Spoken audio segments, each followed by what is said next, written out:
Assalamualaikum warahmatullahi wabarakatuh. Halo, teman-teman semua. Selamat datang di channel Bunda Salsa Official, tempat di mana cerita bukan sekedar rangkaian kata, tapi jendela ke hati dan kehidupan. Aku doakan, semoga kamu yang lagi nonton ini diberi kesehatan, kelapangan hati, dan kebahagiaan yang gak putus-putus. Kalau kamu lagi capek, semoga lewat cerita ini, kamu bisa merasa lebih ringan. Kalau kamu lagi sendiri, semoga kamu merasa ditemani di sini. Jangan lupa, ambil posisi paling nyaman, duduk santai, siapkan teh hangat, atau cemilan kesukaanmu. Karena hari ini, aku punya cerita yang bukan cuma seru, tapi juga bisa bikin kamu berpikir, merasa, dan mungkin tersenyum kecil di tengah hari yang sibuk. Selamat menonton, dan selamat hanyut dalam cerita. Jangan lupa tulis komentar setelah nontonnya. Aku selalu baca, dan senang banget bisa ngobrol sama kalian. Pagi kerja, siang antar makanan, malam kejar bonus, demi bayar kos dan cicilan. Kalau sepi order, cuma bisa duduk nunggu sambil ngelamun, kadang nonton video gak jelas biar gak stres. Hidup itu datar, kayak jalan tol, cuma sesekali kena lubang pas gak siap. Sampai satu malam, ada order masuk, nasi goreng dan teh hangat, biasa aja, kayak orderan lain. Tapi yang ini beda. Alamatnya mewah, nama pemesannya aneh. Waktu nyampe, yang buka pintu adalah wajah asing, bukan orang sini. Tapi ada sesuatu di matanya, yang bikin kaki ini gak bisa langsung pergi. Malam itu, semua mulai berubah. Bukan karena makanannya, tapi karena yang pesan. Bukan karena tempatnya, tapi karena suasananya. Seakan ada pintu yang kebuka, dan begitu dilangkahi, gak bisa mundur lagi. Apa mungkin cerita paling aneh justru datang di malam paling biasa? Apa mungkin hidup yang sederhana bisa berubah cuma karena satu order? Atau ini semua hanya kebetulan yang kebablasan jadi takdir? Siapa sangka semua dimulai dari nasi goreng dan teh hangat. Nama saya Khairul, tapi semua orang manggil saya Irul. Saya kerja sebagai tukang ojol di Jakarta. Udah 3 tahun saya ngojek online. Dari nganter penumpang, barang, sampai makanan. Tapi malam itu, saya nganter makanan yang bikin jantung saya hampir copot. Orderannya simpel. Nasi goreng 1 porsi, teh hangat 1 gelas. Tapi pas saya buka aplikasi dan lihat siapa yang order, saya langsung diem. Bukan karena ratingnya jelek, bukan juga karena jaraknya jauh, tapi karena fotonya. Bule, kulit putih, senyumnya tipis, rambutnya pirang lemes kayak mie yang kelamaan direbus. Namanya Elis. Saya lihat alamatnya, apartemen di kawasan elit. Gak mikir lama, saya gas langsung ke abang nasi goreng langganan. Bungkus cepat, teh hangatnya saya beli di warkop pojokan. Tangan saya udah mulai dingin. Waktu nyampe depan gedung apartemennya, satpamnya senyum ramah. Saya bilang, mau nganter makanan, dia aku mah angguk. Lalu bukain pintu, liftnya dingin, suara elevatornya pelan, tapi kepala saya ribut. Ini bule beneran order? Jangan-jangan iseng? Tapi kalau iseng masa fotonya asli begitu? Saya bener-bener deg-degan. Pas nyampe depan pintu unitnya, saya pencet bel pelan. 1 kali, 2 kali, gak lama, pintunya kebuka perlahan. Dan saya langsung membeku. Yang bukain pintu bukan orang biasa. Itu Alis yang difoto. Beneran hidup, nyata, dan berdiri cuma 2 meter di depan saya. Dia pakai gaun tidur warna putih, longgar, bahannya tipis. Badan bule itu, gimana ya, susah dijelasin. Pokoknya bohai, kata kawan saya. Montok alami tanpa editan. Saya langsung nunduk, mata saya gak berani kemana-mana. Hi, katanya, dengan suara lembut tapi rada serak. Saya angguk cepet-cepet, tangan saya nyodorin plastik makanan, nasi gorengnya, teh hangatnya juga mbak. Dia senyum, matanya tajam, tapi anehnya bikin tenang. Masuk, bentar ya, katanya pelan sambil narik tangan saya. Saya kaget, sumpah. Saya kira cuma nganter makanan, ini kok disuruh masuk ke kamar segala. Saya nurut, setengah sadar, setengah shock. Kamar dia wangi, lampunya redup, kasurnya rapi. Tapi ada satu sisi akek kokon kaya, habis rebahan. Mas, tiarap sebentar ya. Di lantai, dekat kasur, saya diem. Saya gak ngerti, ini bule ngajak main peran atau gimana. Tolong ambilin kalung saya. Jatuh ke kolong kasur, saya gak bisa ambil. Katanya sambil nunjuk ke bawah. Otak saya ngaco, tapi saya cepet-cepet tiarap, ngelongo ke kolong kasur. Dan bener aja, ada kalung rantai kecil. Saya ambil, kasih ke dia. Tangan saya gemeter. Eli senyum. Thanks Mas Ojol. Saya senyum juga, walau dalam hati ngeri setengah. Mati, temenin sebentar ya, katanya lagi. Aku agak takut belakangan ini. Daerah sini katanya rawan maling. Saya duduk di kursi dekat meja kecil, dia duduk di kasur, ngobrol pelan, nanya soal kerjaan saya. Saya jawab, sekenanya sambi enggeluku. Dikit, dia ketawa. Saya makin santai, ngobrol ngalor ngidul, gak kerasa jadi lama. Terakhir yang saya ingat, dia cerita soal makanan Indonesia yang dia suka. Terus saya mulai nguap, abis itu saya gak ingat apa-apa. Yang bikin saya panik adalah, saya bangun karena getaran HP di kantong celana, alarm subuh, jam 5 lewat dikit, dan posisi saya masih di kamar Elis. Lebih parahnya, dia tidur pulas di kasur, dan saya di karpet lantai sampingnya. Kami deket banget. Saya langsung berdiri, bingung, keringetan. Waduh, gimana ini? Kalau orang lihat, bisa habis saya digoreng warga. Kalau ini viral, bisa masuk grup WA keluarga. Irul si anak soleh nginep di kamar bule semalam. Bukan prestasi, itu petaka. Saya ambil helm saya, nyalain HP, lihat pesan masuk. Ternyata Elis sempat ngetik jam 2 pagi. Kalau ngantuk, tidur aja di situ. Nanti saya bangunin, tapi dia ketiduran duluan. Saya pelan-pelan jalan ke pintu. Belum sempat buka, Alis bangun. Dia ngucek mata, senyum. Udah subuh ya? Saya angguk. Saya pulang ya, Mbak. Dia cuma bilang, makasih ya Mas Irul. Saya keluar dengan langkah cepat, turun lift sambil doa. Ya Allah, lindungi hamba dari gosip satpam dan CCTV. Begitu, saya duduk di motor, baru saya sadar. Ini baru awal dari kisah yang gak akan saya sangka sebelumnya. Awalnya cuma nasi goreng, tapi berakhir jadi malam paling deg-degan seumur hidup saya. Sejak kejadian itu, saya gak bisa tenang selama 3 hari. Saya buka aplikasi ojek, rasanya jantung deg-degan. Setiap ada order masuk, saya langsung berharap itu dari dia. Tapi gak muncul juga. Saya coba lihat histori order malam itu. Masih ada Elis, pesanan nasi goreng plus teh hangat. Foto profilnya masih sama, bule senyum dikit, mata tajam kayak buronan FBI. Saya jadi senyum sendiri liatnya. Hari keempat, waktu saya lagi parkir di pinggir minimarket, sambil nunggu order, notifikasi masuk, order GoFood, restoran nasi goreng yang sama, teh hangat lagi. Saya langsung berdiri, buka helm, baca pelan-pelan. Alamatnya, benar Elis, apartemen yang sama. Saya ngelus dada. Bule ini masih inget saya rupanya. Saya ambil order itu cepet-cepet, nggak pakai pikir panjang, langsung tancap gas ke abang nasi goreng.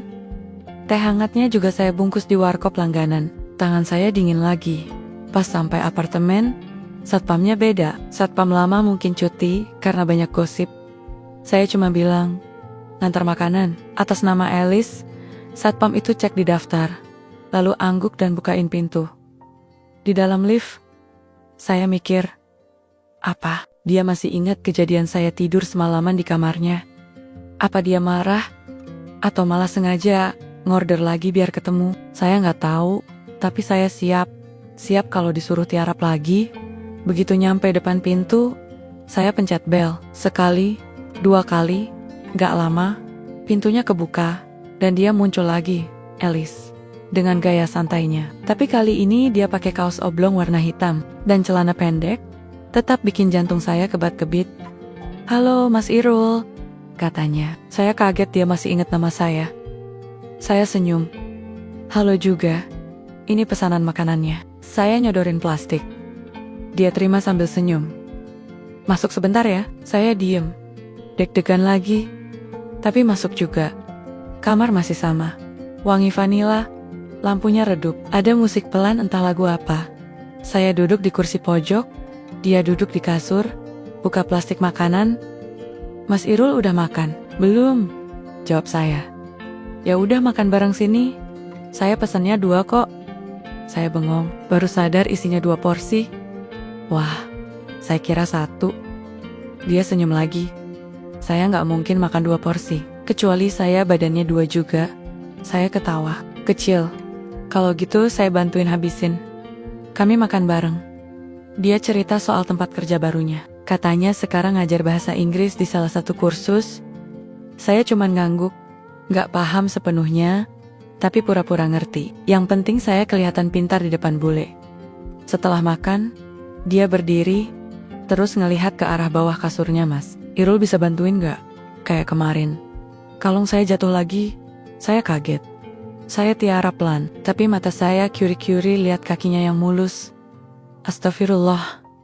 Pikiran saya mulai belok, kalungnya nyelip di pojokan. Saya ambil pakai tangan kanan. Pas saya balik badan, dia berdiri di atas saya. Saya langsung berdiri juga, setengah gugup. Dia bilang, "Makasih ya," sambil senyum lebar. Setelah itu, kami duduk bareng, ngobrol ngalor ngidul. Saya banyak lucu, dia ketawa terus. Saya cerita tentang pengalaman lucu pas nganter makanan ke rumah emak-emek yang salah alamat. Dia ngakak sampai tepuk paha. "Mas Irul ini lucu ya," katanya. Saya jawab, "Saya ini stand up yang belum naik panggung." Kami ngobrol lama gak teka rasa udah, hampir jam 10 malam. Dia lihat jam, lalu bilang pelan, "Saya senang ngobrol sama kamu." Saya jawab, "Saya juga," walau awalnya cuma nganter makanan. Dia ketawa pelan. Mata kami sempat saling pandang beberapa detik. Saya langsung alihin pandangan. Takut dosa. Sebelum pulang, dia kasih saya bungkusan kecil. "Ini teh Inggris, oleh-oleh, buat Mas Irul." Saya terima, senyum. Wah, saya biasanya cuma minum teh celup warung, sekarang naik kelas. Dia ketawa lagi. Saya makin senang. Saya pamit, dia nganter sampai depan pintu. Pas saya mau keluar, dia bilang, "Kapan-kapan main lagi ya? Gak usah nunggu saya order." Saya senyum. Kalau dipanggil, saya datang. "Bu Guru?" Dia senyum balik, lalu nutup pintu pelan. Di luar saya, tarik napas panjang. Saya pegang kantong teh dari Inggris itu. Dada saya hangat, entah karena tehnya, atau karena senyumnya yang gak hilang dari pikiran saya. Malam itu saya naik motor pelan, gak buru-buru. Ada rasa aneh di dada saya, gak biasa. Tapi bikin ketagihan. Saya pikir, ini bukan sekadar ngantar makanan. Ini kayak ngantar hati yang mulai belok ke arah yang gak terduga. Sejak makan bareng sama Alice, saya jadi sering kepikiran. Bukan cuma soal teh Inggris yang dia kasih, tapi juga soal senyum dan tatapan matanya yang gak biasa. Ada sesuatu yang bikin saya ngerasa kayak masuk angin tapi lewat dada. Hari itu saya sengaja ngojek lebih awal, bukan semangat cari order, tapi berharap dapat order dari Alice. Saya nongkrong di warkop sambil buka aplikasi, nunggu notifikasi masuk sambil ngopi panas yang udah gak panas. Sampai sore, gak ada order dari dia. Saya mulai mikir, jangan-jangan dia bosan, atau mungkin ada cowok lain yang lebih lucu dari saya. Saya sempat mau chat duluan, tapi saya urung, takut dibilang lancang. Apalagi status saya di aplikasinya cuman ojol, bukan pacar. Jam 8 malam, saya lagi nganter orderan martabak ke rumah mewah. Pas selesai, saya buka aplikasi lagi, dan ada notifikasi masuk, order nasi goreng dan teh hangat, restoran sama, alamat sama, nama pengorder, Alice. Saya senyum sendiri, lalu gas motor ke abang nasi goreng tanpa pikir panjang. Begitu sampai depan apartemen, saya udah hafal jalur masuk. Satpamnya kali ini kenal saya. Dia senyum kecil sambil nanya, "Mas yang sering ke Bu Alice ya?" Saya cuma jawab, "Ngantar makanan pak." Padahal hati saya teriak, "Iya pak." Saya juga bingung, kok bisa sering? Naik lift dengan perasaan campur aduk, seneng, Deg-degan, tapi juga sedikit takut. Saya takut terlalu berharap. Takut kalau Alice cuma baik doang, bukan suka. Saya pencet bel pintunya. Gak lama, pintunya dibuka. Alice muncul, masih dengan senyum khasnya. "Hai Mas Irul." "Hai juga, ini nasi goreng dan tehnya." Dia terima, lalu bilang, "Masuk bentar ya." Saya masuk, udah gak kaget, tapi tetap jantung deg-degan. Di dalam, suasananya hangat, lampunya tetap redup. Alice duduk di kasur. Saya duduk di kursi dekat meja. Dia buka makanannya, lalu nawarin, "Mau makan bareng lagi?" Saya angguk pelan, duduk di karpet, lebih dekat sama dia. Kami makan sambil ngobrol, ketawa, cerita macam-macam. Setelah selesai makan, Alice ambil 2 gelas teh. Dia duduk di lantai, tepat di samping saya. "Mas Irul, kamu pernah gak ngerasa kesepian?" "Tengah," saya mikir. Lalu jawab jujur. "Pernah. Waktu pertama kali ngerantau ke Jakarta, tidur di kos sempit, dengar suara tetangga pacaran. Tapi saya cuma bisa ngelamun sambil makan mie instan." Dia ketawa kecil. "Mirip," katanya. "Saya juga kesepian. Apalagi tinggal di negeri orang. Yang saya kenal cuma tukang nasi goreng dan Mas Irul." Saya senyum. Wah, berarti saya naik level nih. Sejajar sama abang nasi goreng. Dia ketawa lagi. Suaranya pelan, lembut, tapi bikin hati saya getar. Kami duduk lebih lama dari biasanya, ngobrolin hal-hal remeh. Mulai dari makanan favorit, tontonan TV, sampai kebiasaan aneh waktu kecil. Saya cerita dulu suka ngumpet di lemari baju, biar gak disuruh beli sabun. Dia cerita waktu kecil, sering pura-pura sakit, biar gak sekolah. Ternyata bule juga manusia. Tanpa sadar, saya ngantuk berat. Alice ngelihat, saya nguap beberapa kali. Kalau ngantuk, tidur aja dulu. Kasurnya bisa dipakai. Saya tidur di sofa. Saya tolak halus gak enak embiok. Saya bisa tidur di karpet aja. Akhirnya saya tiduran sebentar di karpet. Niatnya cuma pejam mata sebentar, tapi mata saya berat banget. Saya nggak tahu tidur jam berapa. Yang jelas saya bangun karena sesuatu bergetar. HP saya, alarm subuh, getarannya kerasa di paha. Saya buka mata, ruangan masih remang. Saya duduk pelan, dan kaget lagi, Alice tidur di kasur.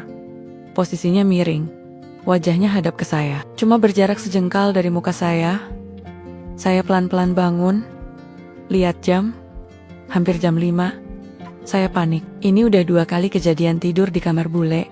Kalau ketahuan warga, bisa disangka inap-inap nggak bayar. Saya berdiri pelan, cari helm, tapi Alice gerak sedikit. Matanya kebuka setengah. "Mas Irul," suaranya pelan, "saya pulang dulu ya. Udah pagi." Dia angguk, "Hati-hati ya." Saya buru-buru keluar. Tapi sebelum pintu tertutup, dia sempat bilang, "Makasih ya, kamu bikin malamku gak sepi." Saya gak bisa jawab apa-apa, cuma senyum dan angguk.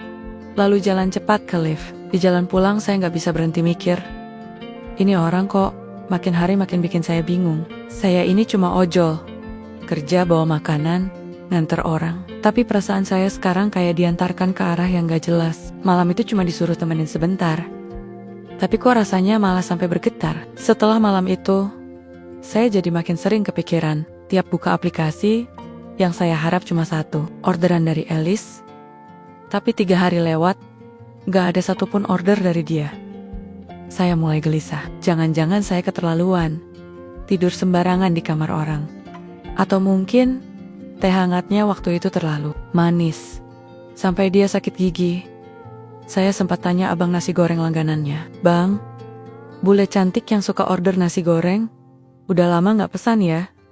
Abangnya jawab santai, "Udah 3 hari, gak kelihatan, biasanya seminggu bisa 2 kali." Saya ngangguk pelan, sambil pura-pura beli 1 porsi. Padahal duit tinggal 100.000. Beli itu, artinya besok makan nasi sama garam lagi. Di malam keempat, saya lagi duduk di pos ronda deket kos. Main HP, main aplikasi, main perasaan. Tiba-tiba ada notifikasi masuk, order pick up dari nama yang bikin jantung saya jedak-jeduk. Alice. Tapi kali ini, bukan nasi goreng. Dia pesan, diambil dari sebuah toko buku bekas. Alamatnya jauh, nyelip di gang sempit daerah Blok M.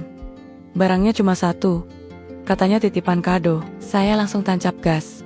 Dari pos ronda ke toko itu cuma butuh 25 menit. Setelah sampai, saya lihat penjual toko buku itu seorang bapak tua. Dia ngeluarin buku lusuh yang dibungkus kertas coklat. "Ini buat Miss Alice ya," katanya sambil senyum. Saya angguk dan ambil paketnya. Dalam hati saya penasaran, kenapa bule secantik itu beli buku bekas?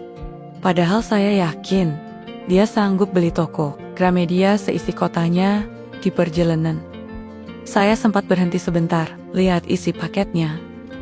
Kuma, dari luar, gak saya buka, cuma cek apakah ada tulisan alamat atau petunjuk.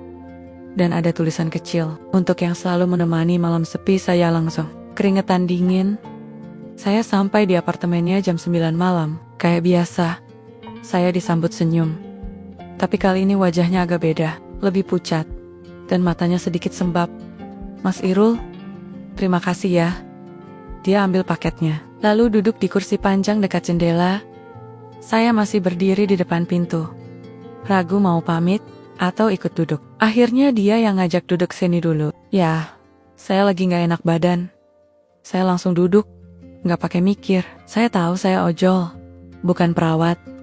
Tapi kalau disuruh duduk bareng bule sakit, saya rela. Dia diam sebentar, lalu bilang, "Mas Irul, saya mau cerita sesuatu.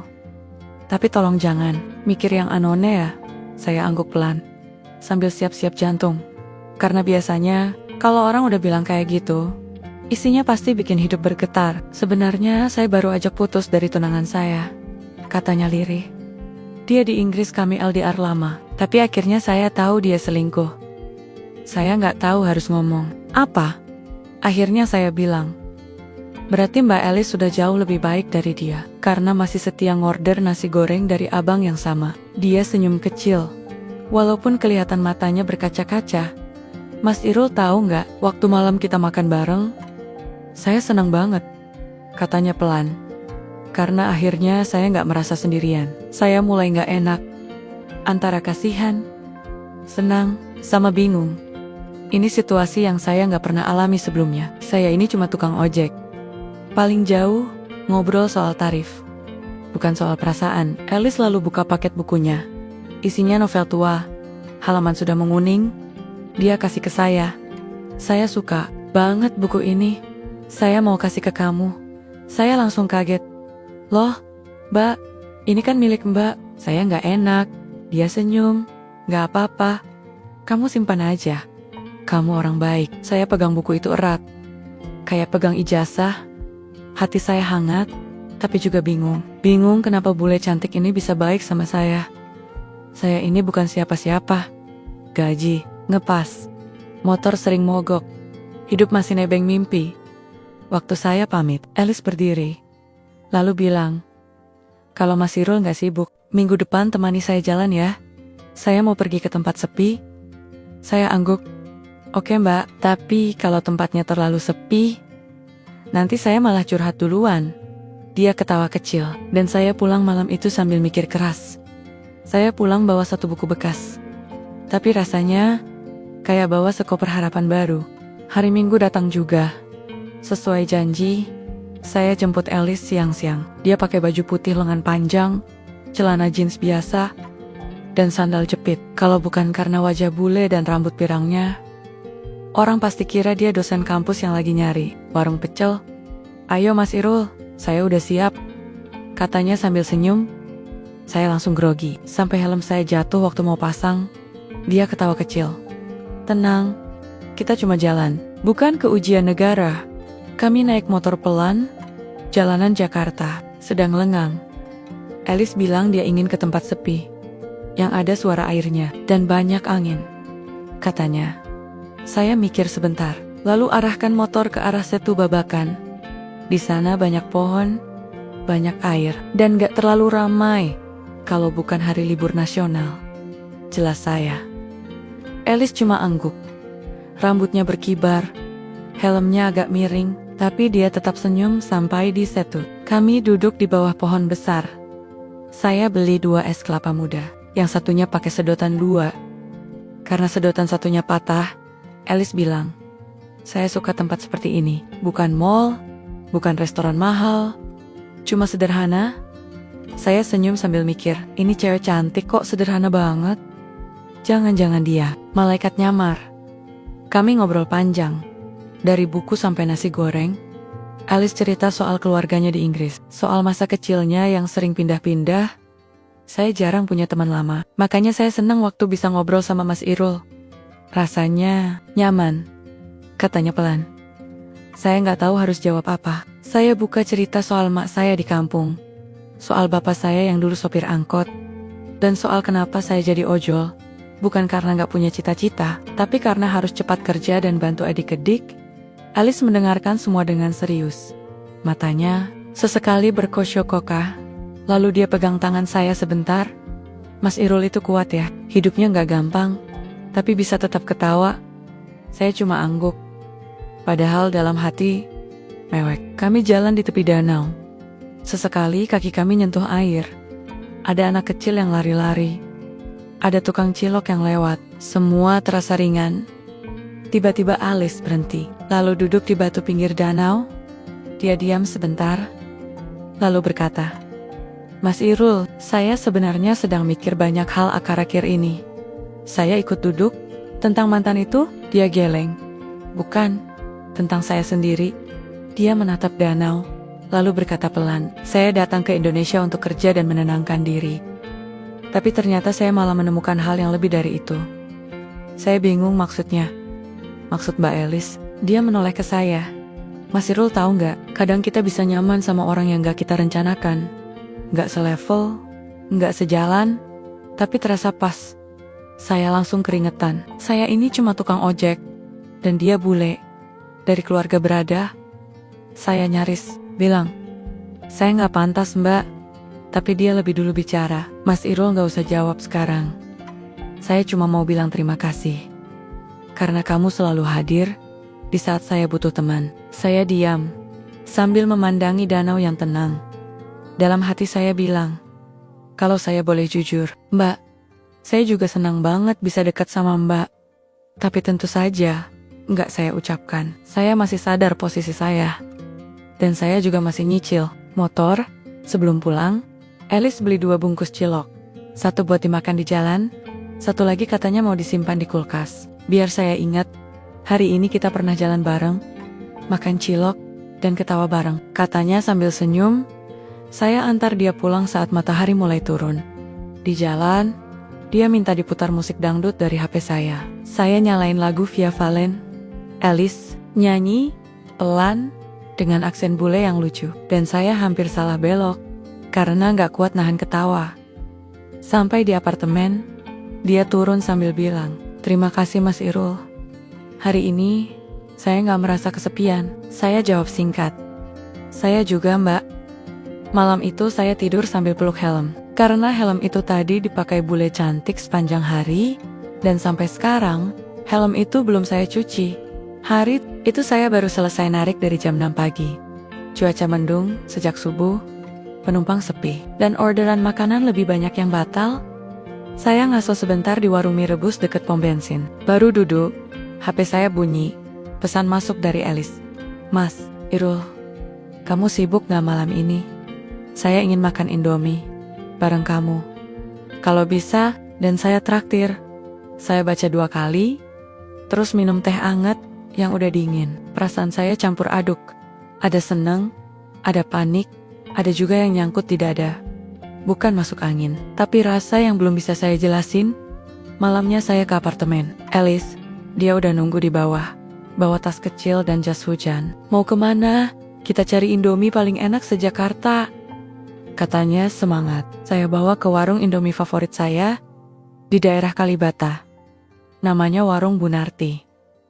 Tempatnya kecil, tapi legendaris di kalangan ojol. Begitu duduk, Alice langsung senyum lebar. "Wah, tempatnya rame ya. Dan harum banget." Saya mesen 2 Indomie rebus, telur kornet, sama teh manis panas. Alice tambah gorengan 5 biji. Dia bilang, buat cemilan. Padahal pas datang, gorengan itu langsung habis dalam 5 menit. Obrolan kami ngalir kayak air keran bocor, deras, dan gak bisa ditutup. Alice cerita soal masa kecilnya yang suka hujan-hujanan sambil nyanyi lagu Britney Spears. Saya bales cerita masa kecil saya yang sering nyolong mangga tetangga, terus dikejar pakai sapu.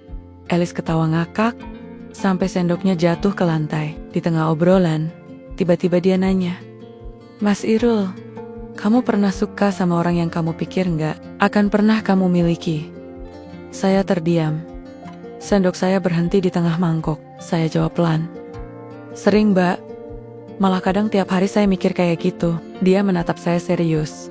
"Maksudnya, saya bukan orang yang bisa kamu miliki ya?" Saya kaget. Saya nyaris keselek kornet. "Bukan gitu, Mbak. Maksud saya sadar diri. Saya ini cuma tukang ojol. Kamu bule, kerja di kantor asing, cantik, cerdas, masa ija kamu? Maksud saya, Mbak mau sama saya?" Alice diam sebentar, lalu senyum. "Mas Irul, kamu tahu nggak, banyak hal yang kelihatannya nggak masuk akal, justru bikin hidup jadi seru." Saya garuk kepala. "Kalau saya bilang saya suka sama kamu bakal lari nggak?" Katanya tiba-tiba. Saya kaget. Tangan saya langsung pegang gelas teh yang udah kosong. Gak tahu kenapa, perasaan saya hangat, kayak baru disiram kuah Indomie rebus. Saya jawab pelan, "Saya nggak bakal lari, Mbak. Tapi saya juga nggak mau kamu nyesel nantinya." Alice ketawa pelan. "Kalau saya nyesel, saya tinggal pesan kamu di aplikasi tiap hari. Biar saya ingat kenapa saya nyesel." Saya ikut ketawa. "Kalau gitu, saya kasih promo tiap jemput Mbak," jawab saya sambil nyengir. Hujan turun pelan. Waktu kami keluar dari warung, kami jalan kaki di trotoar sempit. Jas hujan kami kembaran warna hijau. Alice bilang, "Saya senang malam ini. Terima kasih ya Mas Irul." Saya jawab, "Saya juga senang, Mbak. Udah lama saya nggak ketawa segitu lepasnya." Sampai di apartemen, Alice nggak langsung masuk. Dia berdiri di depan pintu, lalu berkata pelan, "Kamu, orang pertama yang bikin saya merasa bukan sekadar bule nyasar di negara asing." Saya bingung harus jawab apa. Akhirnya saya cuma bilang, "Saya juga jadi merasa lebih dari sekadar tukang ojol yang nganterin orang." Kami diam sesaat, lalu dia masuk ke lift. Pintu lift tertutup pelan, dan saya masih berdiri di situ, megang jas hujan yang basah. Tapi dada saya justru terasa hangat. Entah karena cinta atau karena kornet tadi. Saya juga gak yakin. Malam itu, sebelum tidur, saya buka aplikasi dan lihat foto profil Alice. Saya gak tahu hubungan kami akan jadi apa. Tapi, saya tahu satu hal. Kadang hidup itu kayak semangkuk Indomie. Sederhana, hangat, dan bikin ketagihan. Pagi itu saya bangun dengan semangat lebih dari biasanya. Mandi cepet, pakai parfum merek KW, dan sarapan roti yang udah semalam kering di meja. Saya cek HP, berharap ada pesan dari Alice. Tapi yang muncul malah notifikasi dari aplikasi ojol. Ada orderan makanan dari username bernama Isyap. Alamat tujuannya ke gedung tempat Alice kerja. Saya langsung senyum. Pesanannya 2 bungkus nasi uduk, sambal teri, dan telur balado. Saya curiga ini pasti dari dia. Soalnya di catatan tertulis, "Pastikan abang ojolnya ganteng dan suka nyolong mangga waktu kecil ya." Udah pasti tuh kode keras dari Alice. Saya semangat berangkat. Boncengin nasi uduk kayak bawa undangan nikah. Sampai kantor dia, security langsung nyapa. "Wah, Mas Irul ya? Itu Mbak Bule di lantai 3 nanyain terus dari tadi." Saya cuma senyum, sambil merasa kayak duta nasi uduk nasional. Ketemu Alice, dia udah duduk di lobi, pakai blouse putih, dan rok kotak-kotak. "Mas Irul, kamu mirip banget sama yang di catatan." "Pesanan?" katanya sambil ketawa. Saya jawab, "Iya Mbak, emang saya itu ganteng dari sononya. Cuma ketutupan helm sama masker aja selama ini."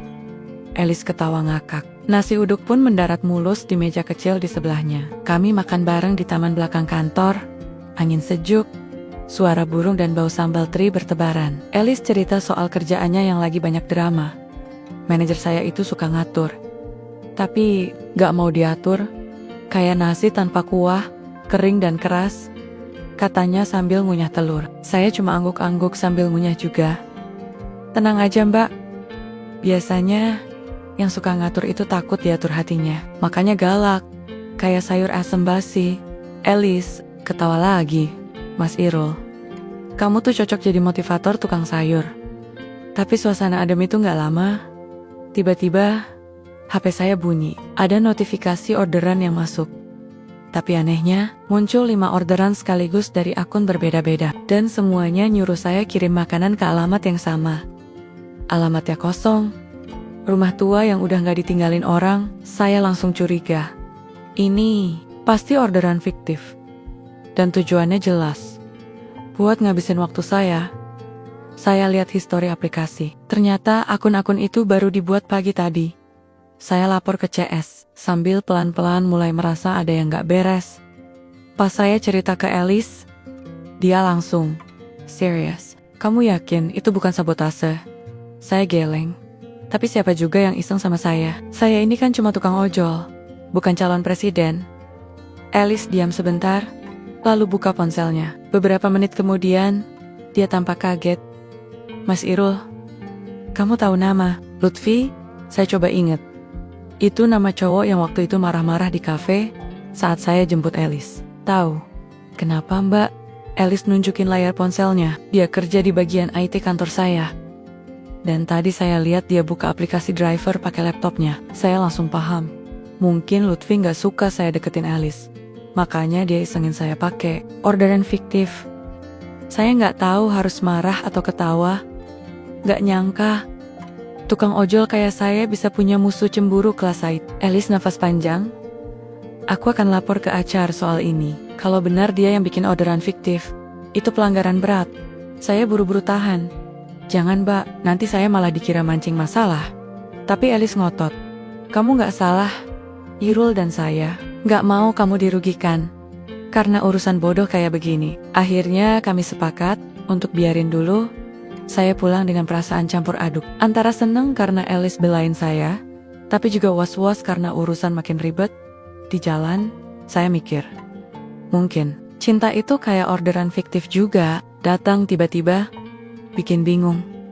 Tapi kalau kita sabar, pasti ketahuan siapa pelakunya. Malamnya, saya duduk di warung Indomie, sambil nunggu order. HP saya sepi, tapi pikiran saya rame. Saya gak takut kalau harus ngadepin Lutfi. Yang saya takutin cuma satu, jangan sampai Elis ikut disalahin karena deket sama saya. Saya lihat langit yang mendung, kayaknya hujan mau turun.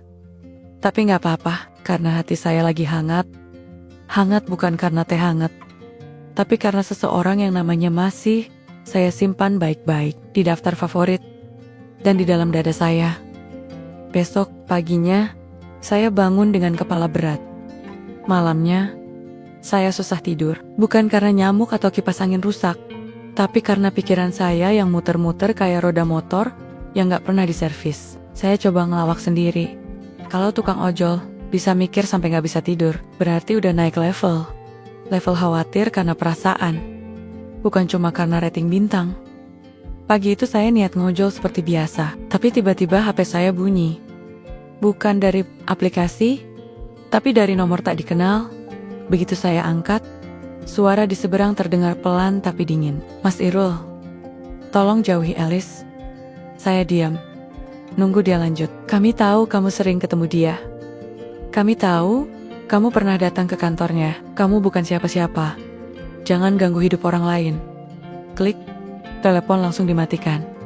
Saya sempat mikir, itu prank, tapi gaya bicaranya serius banget. Saya cek nomor itu di aplikasi pelacak. Ternyata nomor luar kota, gak jelas pemiliknya. Saya langsung mikir kemungkinan terburuk. Jangan-jangan ini ada hubungannya sama Lutfi, atau malah orang lain yang belum kelihatan. Tapi saya tahan diri.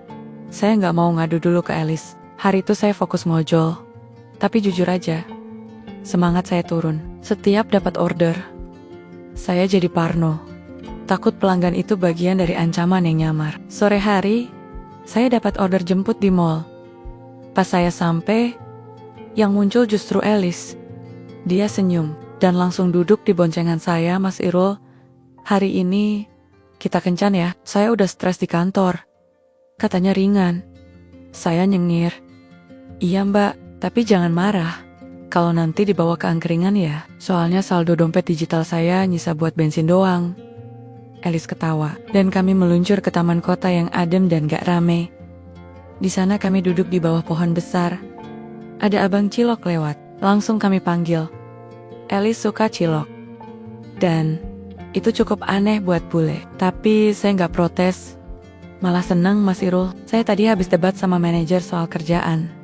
Terus si Lutfi juga mulai bikin drama, tapi saya udah lapor ke atasan langsung. Dan sekarang dia lagi diperiksa. Saya kaget. Mbak serius? Alice angguk. Saya gak suka orang main belakang. Kalau kamu sampai dirugikan karena saya gak bisa diam. Saya sempat ragu. Tapi akhirnya saya cerita juga soal telepon ancaman tadi pagi. Alice langsung tegang. Kenapa gak bilang dari tadi? Katanya serius. Saya garuk kepala. Takut Mbak tambah stres. Saya cuma tukang ojol biasa. Saya bisa jaga diri. Paling banter ya disiram kuah bakso panas. Alice tetap serius. Mas Irul, dunia saya itu beda sama kamu. Saya terbiasa sama tekanan. Tapi saya gak mau kamu ikutan jadi sasaran saya suka kamu. Tapi saya gak mau kamu jadi korban. Saya bengong. Itu pertama kalinya dia ngomong suka. Langsung. Tanpa bunga-bunga. Tanpa musik latar. Saya sempat lupa ngunyah cilok. Tapi saya sadar, ini bukan waktu buat senyum-senyum. Saya juga suka Mbak. Tapi saya bukan orang yang bisa selalu ada di belakang. Saya mau ada di samping. Nemenin. Bukan cuma diam di bayangan. Alice diam. Tapi matanya lembut. Dia narik nafas panjang. Oke. Tapi kita harus hadapi ini pelan-pelan. Kita bukan di film. Kita bukan tokoh utama. Kita cuma dua orang yang mau bahagia. Dan gak nyakitin orang lain. Saya angguk. Malam mulai turun. Kami pulang naik motor pelan-pelan. Di jalan, saya sempat ngaca di spion. Muka, saya memang pas-pasan. Tapi malam itu, saya ngerasa jadi orang paling beruntung. Bukan karena dapat pelanggan cantik.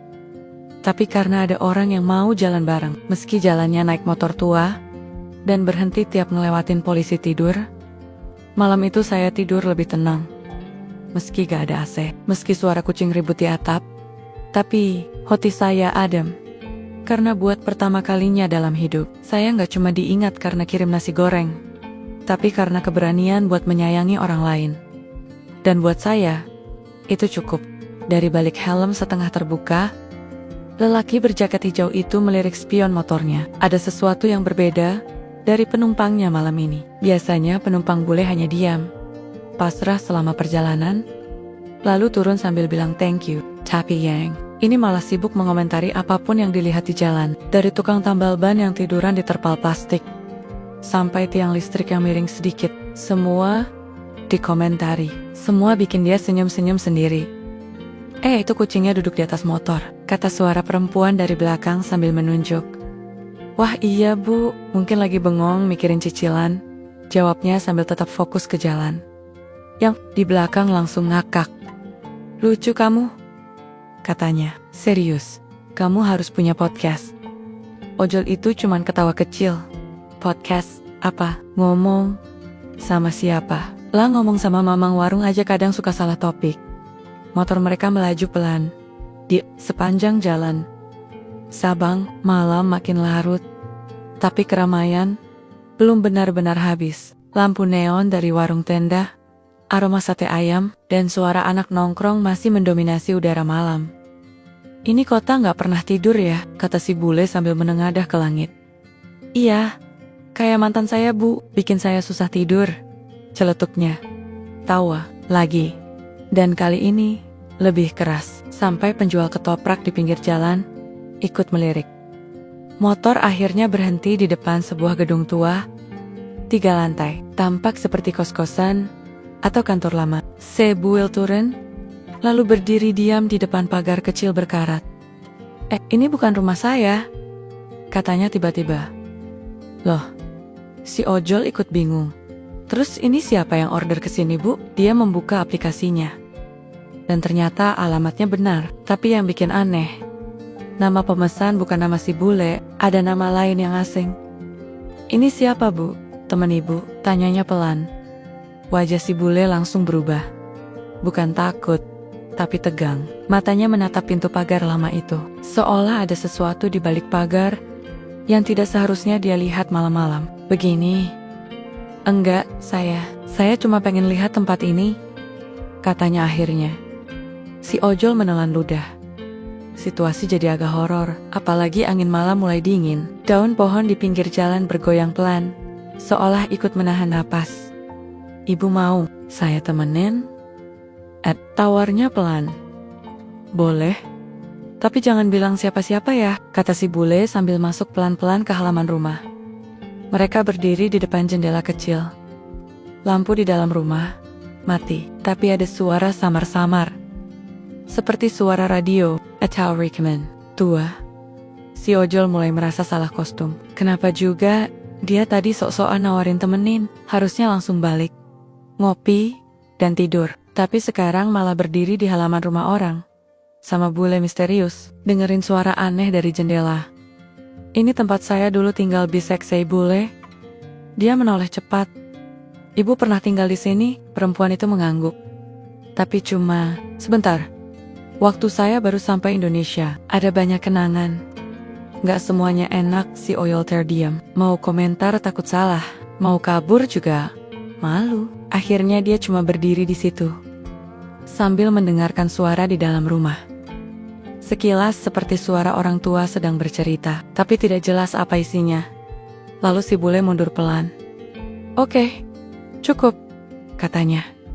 Bu, kita balik? Perempuannya mengangguk. Kita cari makan aja yuk.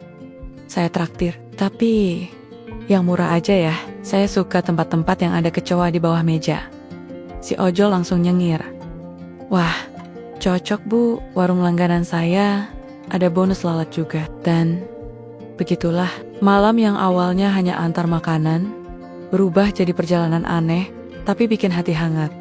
Si bule tidak banyak cerita, tapi dari caranya diam, dari cara dia menatap gedung tua itu, si ojol tahu perempuan ini menyimpan cerita yang lebih panjang. Dari peta Google Maps, motor tua itu kembali melaju, membelah dinginnya malam Jakarta, kali ini tanpa arah, tanpa tujuan pasti. Tapi anehnya, tidak terasa menakutkan sama sekali. Malah terasa seperti perjalanan pulang. Hari itu, saya rencananya mau ngojol seperti biasa, tapi belum sempat pakai helm. Notifikasi WA muncul dari Alice. Mas Irul, bisa antar saya ke kantor pagi ini, tapi kita mampir ngopi dulu ya. Saya langsung nyamber jaket, cuci muka, dan berangkat. Begitu nyampe di depan apartemennya, Alice sudah siap. Rambutnya diikat sederhana, pakai baju kerja warna krem. Tapi tetap saja, bikin saya nggak bisa kedip 2 kali. Kami mampir ke warung kopi kecil dekat kampus. Saya pesan kopi hitam, Alice pesan kopi susu. Kami duduk di pojok, yang cuma ada 2 kursi dan kipas angin bunyi kretek-kretek. Tapi rasanya nyaman banget Mas Irul, kata Alice sambil aduk kopinya. Hari ini, saya harus bicara sama atasan. Saya mau laporin semua kebusukan Lutfi. Mulai dari cara dia tekan karyawan, sampai uang proyek yang gak jelas kemana. Saya langsung kaget. Mbak yakin? Gak takut dibalas? Alice senyum. Takut pasti. Tapi kalau saya diam, semuanya makin parah. Saya garuk kepala mbak. Saya bukan siapa-siapa. Tapi kalau perlu, saya bisa pura-pura jadi kurir yang nyasar ke ruangan. Bos mbak, biar kelihatan rame. Biar mbak gak sendirian. Alice ketawa pelan. Mas Irul ini selalu punya ide ajaib ya. Saya angguk. Saya memang bukan superhero. Tapi saya tukang ojol yang setia. Setia ke pelanggan dan ke hati yang udah saya titipin ke orang. Setelah itu, kami meluncur ke kantornya. Saya nunggu di bawah sambil ngudut. Tiap kali ada karyawan keluar masuk, saya celingak-celinguk. Takut ada yang mukanya mirip penjahat sinetron. Kurang lebih sejam kemudian, Alice keluar dengan wajah muram. Saya langsung nyamperin. Gimana mbak? Alice geleng pelan. Bosnya gak percaya, malah nyuruh saya hati-hati sama fitnah. Saya diam. Alice lanjut. Lucunya, Lutfi tadi muncul dengan wajah sok prihatin. Padahal saya yakin dia tahu semua laporan saya. Entah dari siapa bocornya. Saya tawarkan es kelapa di warung seberang. Daripada stres numpuk di tenggorokan, mending disiram dulu. Kami duduk lagi di bawah pohon. Saya coba pelan-pelan, nyari cara bikin Alice senyum lagi. Mbak, saya tahu, hidup di atas meja, rapat beda sama di atas motor. Tapi saya percaya satu hal. Orang, baik itu selalu punya jalan. Meski jalannya sempit dan berliku, tetap aja bisa sampai tujuan. Alice mulai senyum kecil. Tapi kadang capek, Mas, katanya pelan. Saya capek jadi wanita kuat. Capek harus selalu benar sendiri. Saya angguk. Saya nggak bisa benerin semuanya, Mbak. Tapi kalau Mbak capek, Mbak boleh rebah di bahu saya. Paling bahunya bau bensin dikit. Tapi jaminan gak licin. Alice ketawa. Itu pertama kalinya saya lihat dia ketawa lepas lagi. Dan buat saya, itu udah cukup bayar semua rasa cemas seharian. Sore harinya, saya antar dia pulang. Di depan apartemen, dia turun dan menatap saya serius. Mas Irul, mulai sekarang, hati-hati ya. Kalau ada yang aneh atau mencurigakan, langsung kabari saya. Enggak, tapi begitu saya putar motor mau balik, tiba-tiba motor saya disalip mobil sedan hitam. Pengemudinya turunin kaca, dan dari dalam muncul suara laki-laki. Hati-hati di jalan. Tukang ojol, jangan terlalu sok deket. Mobil itu langsung melesat. Saya bengong. Kacanya gelap. Saya nggak lihat jelas wajahnya. Tapi saya yakin, itu suara yang sama dengan yang nelepon saya waktu itu. Saya lapor ke Alice. Dia langsung panik dan bilang akan coba cari tahu siapa pemilik mobil itu. Tapi saya tahan dia, Mbak. Biar saya juga usaha cari tahu. Kalau terus Mbak yang repot, saya nggak tenang. Malam itu saya nggak tidur nyenyak. Tiap suara motor lewat, saya ngintip dari jendela. Saya bukan penakut, tapi saya tahu sekarang saya nggak cuma jaga diri sendiri, saya juga jaga perasaan Alice. Dan jujur aja, kalau udah soal perasaan saya bisa lebih galak dari satpam kos-kosan. Apalagi kalau yang ganggu orang yang saya sayang. Sejak insiden mobil hitam itu, hidup saya berubah. Dulu saya cuma mikirin orderan, bensin, dan cicilan helm baru. Sekarang saya mikir dua hal tambahan, yaitu siapa yang mau jahatin Alice, dan kenapa perasaan saya ke dia makin susah diredam. Tiap pagi saya ngantar Alice ke kantor. Kadang kami mampir beli sarapan. Kadang cuma ngobrol di depan lift. Tapi yang pasti, saya jadi makin tahu kalau Alice bukan sekadar bule nyasar di Jakarta. Dia perempuan tangguh yang lelah, dipaksa kuat terus-menerus. Hari itu, saya datang ke apartemen Alice lebih pagi. Saya bawain nasi uduk dari warung belakang kampung saya, sama tempe goreng yang masih ngebul dan bau daun salamnya nyangkut di plastik. Begitu dia buka pintu, mukanya pucat. Mas Irul, masuk dulu sebentar ya, katanya pelan. Saya nurut, masuk, dan duduk di sofa yang biasanya cuma saya lirik dari luar. Alice duduk di depan saya, pakai piyama, dan wajah yang jelas kelihatan kurang. Tidur? Ada yang ganjal, Mbak? Tanya saya hati-hati. Alice angguk. Tadi malam ada yang nelpon. Gak ngomong apa-apa, cuma napas berat. Terus suara laki-laki bilang, jangan sok jago, kamu cewek sendirian di negara orang. Saya langsung naik darah. Mbak lapor polisi? Alice geleng, bukti gak cukup, dan mereka pasti anggap ini urusan pribadi. Saya udah sering ngalamin hal begini. Mas, dari zaman di Singapura dulu, saya ngusap muka saya pelan. Mbak Alice, saya tahu saya bukan siapa-siapa, tapi mulai sekarang, biar saya yang jagain. Kalau perlu saya tidur di depan apartemen, Mbak. Jadi karpet kakinya juga gak masalah. Alice senyum kecil, tapi matanya masih sedih. Tahu gak, Mas Irul, saya pernah nikah, tapi suami saya selingkuh sama sekretarisnya. Padahal saya pikir kami pasangan yang dewasa dan saling dukung. Saya diam, bukan karena kaget, tapi karena saya tahu luka semacam itu gak bisa disela dengan komentar. Alice lanjut, makanya saya jadi begini. Mas, mandiri, tegas, dingin. Padahal dalam hati saya cuma pengen satu hal, dipeluk saat saya gak kuat, bukan disuruh kuat terus. Saya gak tahan. Saya maju pelan-pelan, duduk lebih dekat. Mbak Alice, saya ini orangnya bego. SMP bolak-balik tinggal kelas. Tapi soul hoti, saya gak pernah main-main. Kalau Mbak capek, sandar aja, gak usah banyak mikir. Tiba-tiba, Alice nangis. Bukan nangis mewek lebay, tapi nangis diam-diam. Air matanya jatuh ke nasi uduk yang masih panas. Saya nggak tahu harus ngelap, pakai tisu, atau kasih peluk. Akhirnya saya kasih 1 sendok nasi, dan bilang pelan, makan dulu, nanti nangis lagi habis energinya. Setelah itu, kami makan bareng. Saya nggak banyak ngomong, cuma ngeliatin dia dari sudut mata. Dan saya sadar, ini bukan lagi rasa kasihan, tapi rasa yang muncul pelan-pelan. Kayak air hujan yang meresap ke tanah. Nggak kelihatan, tapi bikin tanahnya berubah. Siangnya, Alice ngajak saya ke rumah temannya. Katanya mau minta bantuan untuk akses data perusahaan yang disimpan di server lama. Saya nggak ngerti urusan IT. Tapi saya ikut aja. Mobil kami melaju pelan, dan sepanjang jalan dia pegang lengan saya tanpa sadar. Mungkin karena takut, mungkin karena nyaman, tapi buat saya itu kayak pelukan seumur hidup. Kami sampai di rumah temannya, seorang wanita India yang kerja di bidang keamanan siber. Namanya Priya, cerewet, tapi tajam. Setelah dengar cerita Alice, dia langsung ambil laptop dan bilang, kita nggak bisa hadapin musuh tanpa tahu bentuknya. Saya berdiri di pojok sambil megang gelas plastik, ngeliatin 2 perempuan pintar bahas kode dan dokumen. Dan di situ saya sadar, dunia Alice jauh lebih rumit dari yang saya kira. Malamnya, Alice kirim pesan, Mas Irul, makasih ya udah temenin seharian. Saya nggak tahu apa yang terjadi kalau Mas nggak ada. Saya pengen bilang satu hal. Kalau nanti saya gagal, minimal saya tahu saya pernah ditemani orang jujur. Saya baca pesan itu sambil duduk di emperan musola.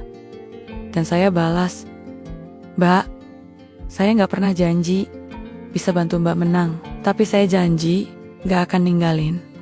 Bahkan kalau kita kalah sekalipun, habis itu saya diem, gak tahu kenapa, saya gak bisa berhenti mikirin dia. Dan jujur, saya mulai takut. Bukan takut diserang orang suruhan Lutfi, tapi takut perasaan saya ke Alice tumbuh lebih cepat dari logika saya. Dan kalau udah nyangkut soal hati, saya gak pernah bisa ngerem. Pagi itu hujan turun pelan, langit Jakarta mendung, udara dingin. Saya pakai jaket driver saya yang sudah mulai buluk di kerahnya. Hari ini, bukan ngojol, bukan ngantar makanan. Hari ini saya nganterin Alice ke tempat yang menentukan masa depan dia. Kami duduk berdua di mobil sewaan milik temannya Alice. Saya yang nyetir, dia duduk di samping, diam. Sesekali dia melihat kaca spion luar sambil narik napas dalam. Aku udah siap, katanya. Meski tangannya dingin waktu saya genggam. Hari ini ada pertemuan dengan direksi pusat perusahaan tempat Alice kerja. Pria yang bantu Alice ngumpulin semua bukti, termasuk email, log aktivitas, bahkan rekaman suara yang membuktikan kalau Lutfi memanipulasi data keuangan dan menyabotase proyek Alice. Kami masuk ke gedung tinggi di kawasan Sudirman. Saya bukan siapa-siapa di antara orang-orang pakai jas dan rockspan. Tapi saya ikut masuk, berdiri di luar ruang rapat. Karena Alice bilang, kalau aku goyah, aku cuma perlu lihat kamu berdiri di sana, Mas. Itu cukup bikin aku berani. 1 jam berlalu, 2 jam berlalu. Saya bolak-balik ke toilet bukan karena pengen pipis, tapi karena cemas, sendiri. Sampai akhirnya pintu ruangan itu terbuka. Alice keluar dengan napas lega dan mata sedikit sembab. Selesai, Mas. Mereka percaya sama semua buktinya. Lutfi Diskers, dan aku diangkat jadi koordinator proyek. Langsung ke regional Singapura. Saya kaget, senang, bangga, tapi juga deg-degan. Saya tahu artinya dia harus balik ke Singapura. Artinya besok atau lusa. Saya nggak bakal lihat dia lagi di Jakarta. Di mobil, suasananya sunyi. Alice buka suara duluan. Mas Irul, hidup saya berubah sejak ketemu kamu. Bukan cuma karena kamu bantu saya, tapi karena kamu gak pernah minta apa-apa. Bahkan waktu saya hancur, kamu gak nanya, kamu langsung berdiri di samping saya. Saya menelan ludah. Kalimat yang selama ini saya tahan, akhirnya keluar. Mbak Alice, saya suka sama Mbak. Tapi saya juga sadar, saya cuma tukang ojol.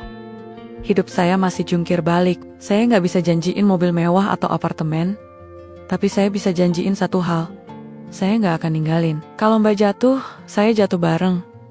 Kalau Mbak bangun, saya bantu bersihin tanah di baju Mbak. Alice senyum. Matanya hangat, pipinya kemerahan. Mau ikut saya ke Singapura, Mas? Saya bengong. Beneran gak nyangka pertanyaannya sesederhana itu. Ikut jadi supir pribadi saya, sekalian belajar hal baru, atau jadi lebih dari itu. Saya garuk kepala. Bukan karena gatal, tapi karena bingung. Ini nyata atau mimpi? Aduh mbak, saya ini ngurus SIM internasional aja belum pernah. Alice ketawa, tawa lepas yang gak saya dengar sejak lama. Ya udah, kita mulai dari ngurus paspor dulu. Pelan-pelan, yang penting bareng. 2 minggu kemudian, saya berdiri di Bandara Soekarno-Hatta, pakai celana panjang yang dikasih Bang Komar, baju batik yang disetrika sama emak saya, dan ransel pinjaman dari tetangga. Alice nunggu di gate dia lambaikan, tangan sambil senyum. Saya jalan pelan-pelan. Dan untuk pertama kalinya dalam hidup, saya nggak takut dengan apapun di depan saya. Karena saya tahu, selama ada Alice di samping saya, jalan hidup saya akan baik-baik saja. Walau saya tukang ojol, walau hidup saya bukan drama Korea, tapi saya tahu persis, perasaan yang tulus akan selalu ketemu jalannya sendiri.